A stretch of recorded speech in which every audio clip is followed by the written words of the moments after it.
Welcome to Not Milk Never Milk. Subscribe if you're lactose intolerant. You start by confirming hardware and ports so you don't stall later. Identify each monitor input and GPU outputs, label cables if needed. Once done, pick adapters for any mismatches.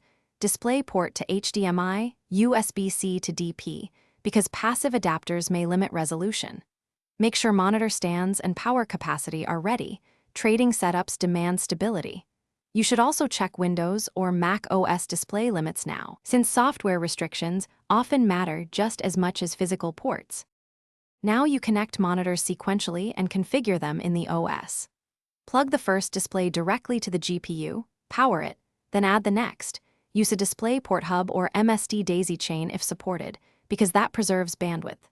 Once all are detected, arrange them in display settings so mouse flow matches your physical layout.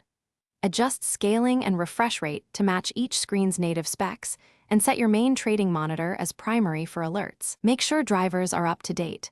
Graphics drivers enable features and stability. Finish by tidying cables and calibrating color and brightness so charts look consistent between monitors. Run a performance test.